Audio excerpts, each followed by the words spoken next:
Hello, Diargos here. Welcome back to my Factorio series, the Manhattan Project. So in the last episode, we got our inserter circuit finished. I think it looks pretty good. Now we need to actually create the middle section of our reactor, right? And I'm going to run down here real quick because what I want to do is just take a look here and see what do we actually have to have and make space for, right? So this section here and its corresponding eastward neighbor, those can be pushed to the right and to the left, right, to the left and the right. We can make more room for those, right, as much as we need, and we can connect things up this way. So really what we need to account for sure, just are these heat pipes, I think, coming out of the reactors. That has to happen. So we've got one of each corner, and then we've got one here in the middle between each group of four. And all the lights and the power poles and stuff, we can figure that out a little bit later. Additionally, do I want to... I don't think I need to worry too much about the RoboPorts because it looks like just like this, I already have room, so I'll be able to either put them where they are now or add more room later. So the heat pipes are what we care about. Do I have heat pipes on me? I do. Okay. So I ran up here before because we're putting down concrete, right? And I think they're finished, so we'll put down another set. Do I want to go that far down? I think I do, right? But we can come over here for now, right here. Put one right here on on this bottom corner here. Get it started. Okay, shift click. We won't necessarily build on it right away because they have all these deposits. We're gonna harvest everything there first, but we still want concrete down. Okay, are they going?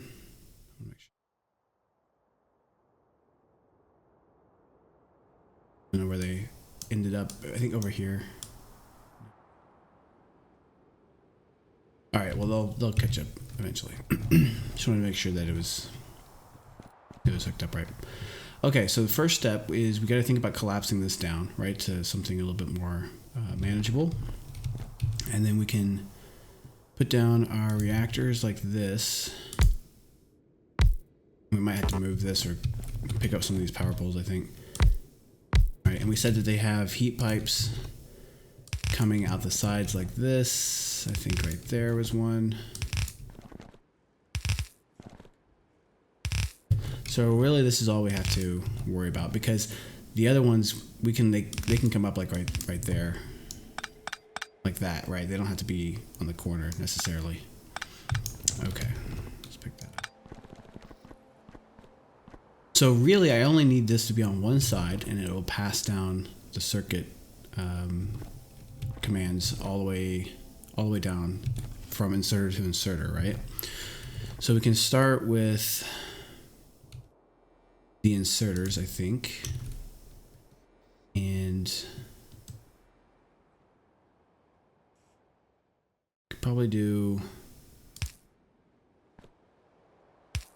one in the middle of each one. Does that make sense? I think that makes sense to do that. And then we'll output like this.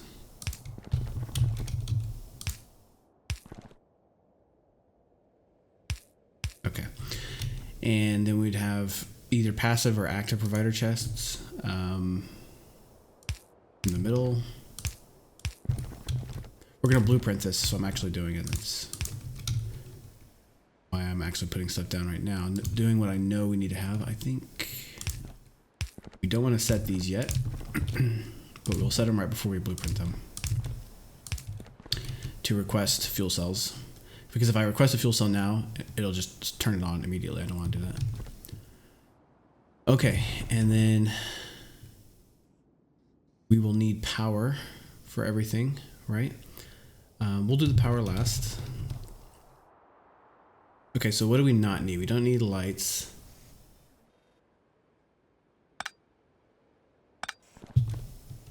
I mean, we don't need these lights. We don't need lamps. We don't need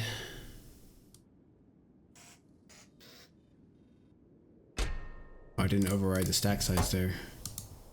Yeah, let me do that before I forget. So this one needs to override stack size to 1, and then I can copy and paste all of the requester chest inserters.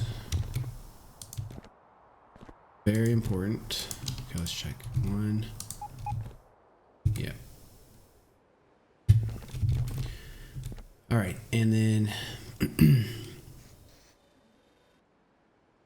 let's copy and paste this in case we mess up or something. We have it.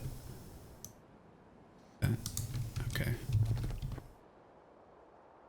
And you're outputting the green signal, so pick these up. And the other thing I need to do for this is once I have the red circuit hooked up, which I could do right now actually between them. That.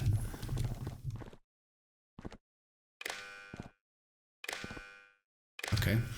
And then I need to say this is enabled when green is greater than 0. Right? Yep. Okay, and then I can copy and paste that. I should have done that before. I did the first time. Okay, so let's check that. Green, green, okay. I think we're good. Okay, and then what we'll do is we'll move this guy. I don't know if this is going to be...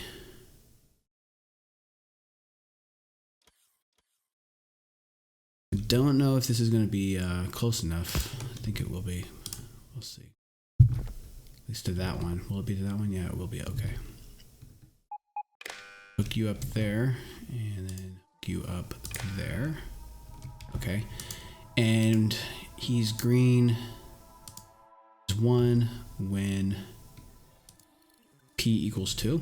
So I'm just copying this, but I'm doing it kind of one step at a time to make sure I get it correct. Okay, so P equals 2. And he's gonna have a P signal coming in from left. I wish I had a little bit more. I should have had some extra room here. What I can do is use that as a guide, since I copied it, put it down here. There we go. Okay, and just so the lights aren't flashing at me, I want to... Okay, so we did that one already. Now we need to do these two. This is the pulse generator, right? So we need 2 of them. And where would be good? So we have to have one connection from this one connection to the output. So just really doesn't matter where. So like right here, right? And then before I move on, because I don't want to make more of these, I just reuse them. Green input here to there. And we can copy and paste this actually.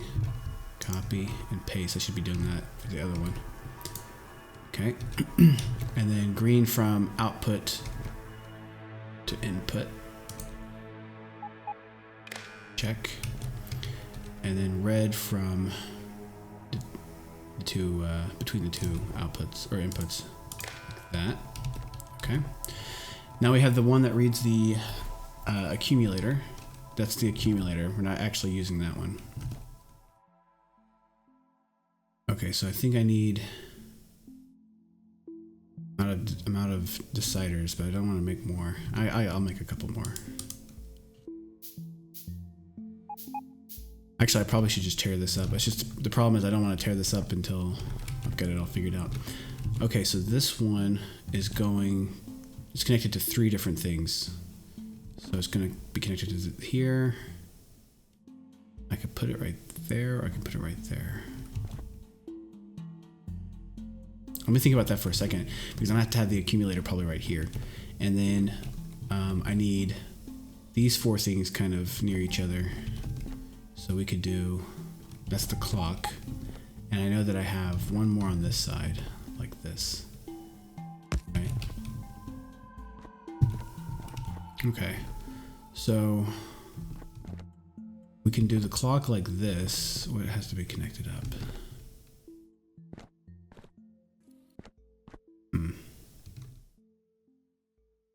Clock is feeding that one. And I'm just gonna make, who cares? I'll just make 10 of them. Doesn't matter. And then I need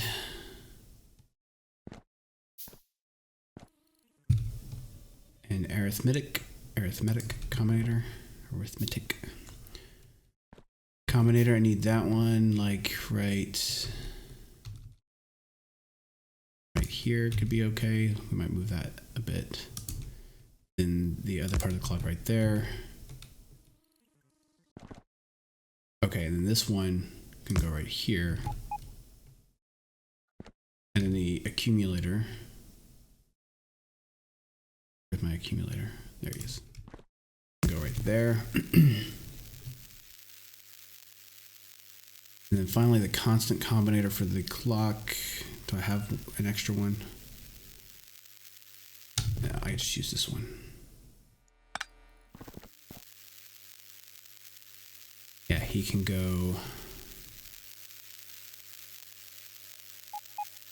right there, I guess. Okay, so let's copy these. There's the constant copied. Copy that one there. Copy this guy here. There. We'll change these, of course, for the correct values. That one there. Okay. I think I copied all of them. Let's just kind of look around. That's good. Yep.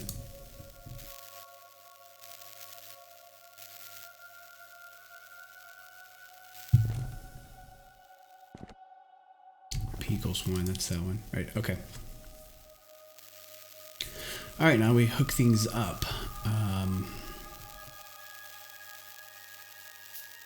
Some more of that. We need to hook up. This guy is that dude from the accumulator there. Make sure he's not putting A. He's got A. Is less than 15. Right? So now that's where we're setting the percentage. Now he's kind of kicking everything off. So from his output, we have 2 reds. One red goes to the pulse, up to the pulse guys right there. And one red goes to the clock right there. And then he has a green that goes from the output up to the input for the, we can call like that the inserter controller dude, right? The summation decider. I don't know. It's adding everything together. The adder. Okay, so from, so that guy's good. Now for the clock, red all the way through the clock. Okay, so from here to there, and from here to cross over because it's got to watch the arrows there to there. And now this one keeps going, right? So it goes up to the input for that guy. Sure what to call him. He's just deciding if when the clock resets every time, basically. He's just checking for that to send the P signal. And then one more from the constant combinator down to this guy's input. And then we have a green wire. That's the feedback part. That's what gets it to add up, right? Over and over again. Keeps adding values to Y. So we connect those up. Okay. And I think that's it. Yeah, I think that's it. Now, if I put something in here, I put those in there. Just check this one out. I'll put it in the Yeah, so he's not gonna put it in there, but I kind of want to test it.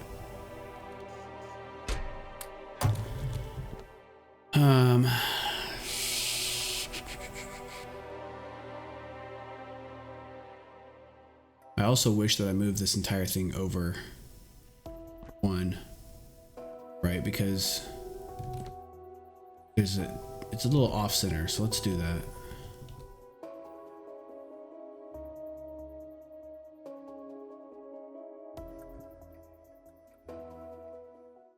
Oh, gotta save first. Okay, just destroyed all those wires. That's all right. Just make... And then one. Okay, now I gotta reconnect stuff up. Here I can test it like this. I'll have a test guy right here moving between two chests.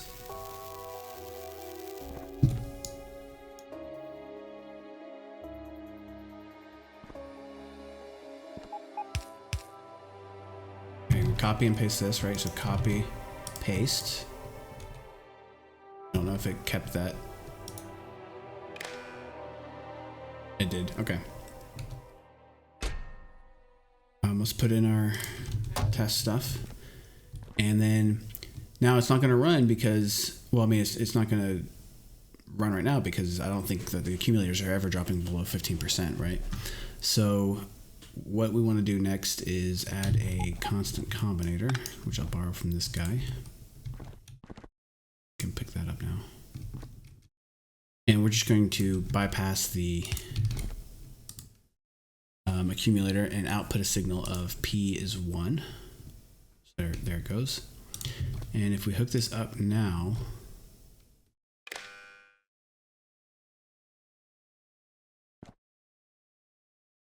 so P is 1. They have electricity, right? Okay. What's the problem?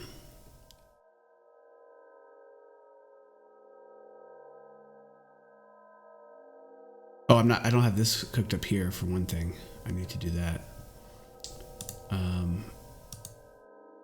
You're going in there, and now it's got 3 signals. One from the pulse, one from the accumulator reader, and then one from the clock. So now if I switch this on, P is 1, okay. P is 1, P is 1. P is 1 only. Is the clock running? The clock is not running. Why is the clock not running?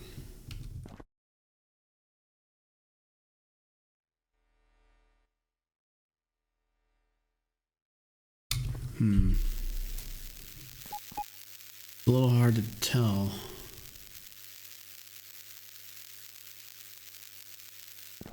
Let's put this back down again. Maybe that can help me figure it out.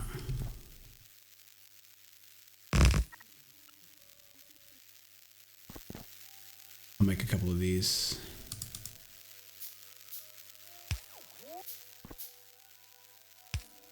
Okay, so there goes the clock there. That's working.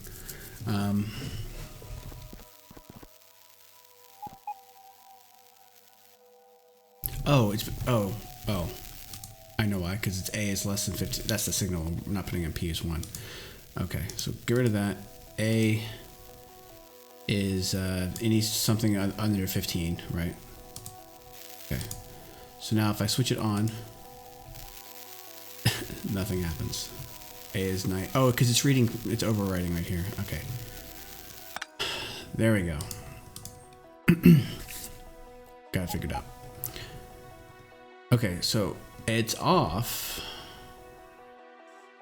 but it's still running.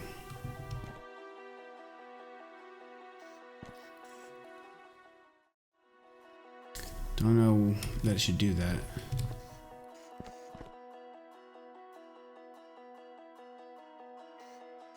Well, the P signal I'm getting here is 1.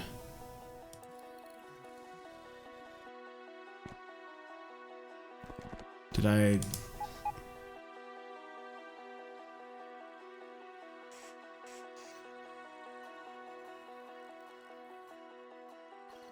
Why is this guy going if green greater than 0, but you're not outputting green?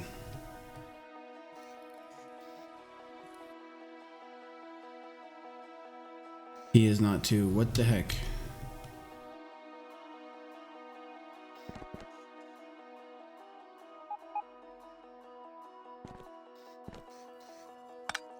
Okay, I don't know why that.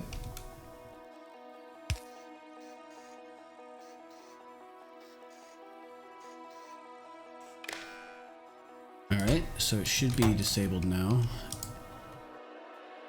Green signal equals 1.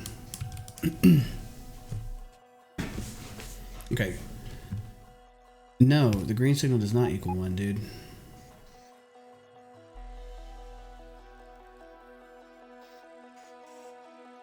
Oh, it's doing it every time the clock cycles finishes, so it's pulsing. Yeah, okay. That means we're having an extra P from somewhere.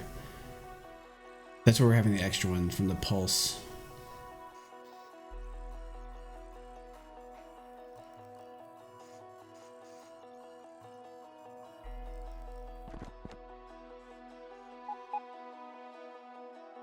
Oh, it's because, oh, duh.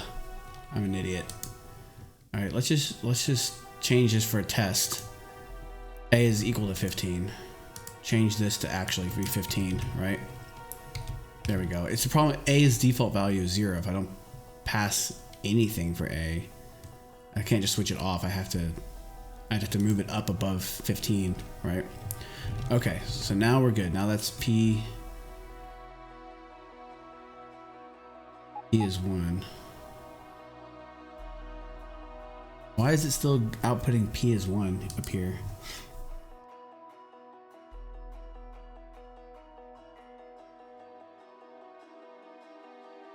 That's a little confusing.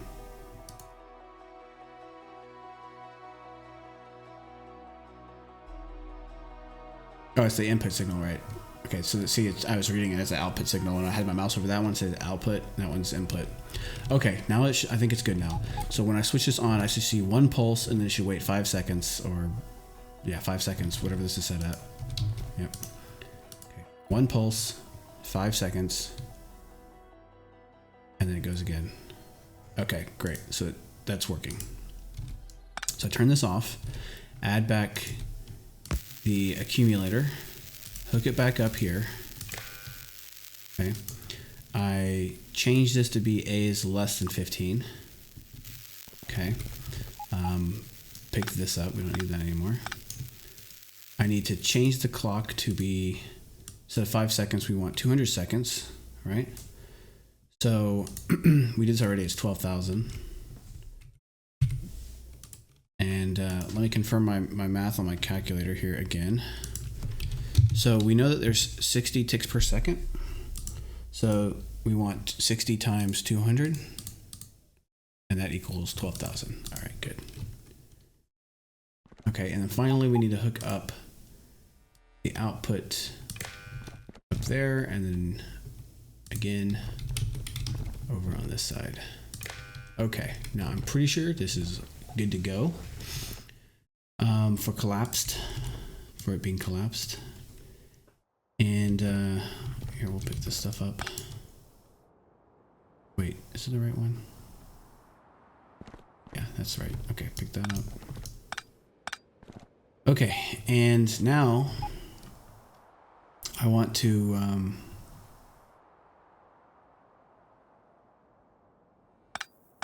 pick up the lights and these, so I can look at the power. Pick up that as well. Okay, so now we have the center part, right? But we want to take care of power and lights, and we could use substations in there, and one in the middle over here would work. I would need 2 over here though. Like that. Okay, and then We could put a roboport down. If I want to keep that, like I don't want to add more height to it. But I could have one on this side, or I could have... I don't know. Do I want to add width or height, or just kind of leave it like this? I think I'm gonna leave it like that, and we'll kind of see what it looks like. So now we can add in some lights. We'll add a light here and here. Then we'll add some up here, and then here and here,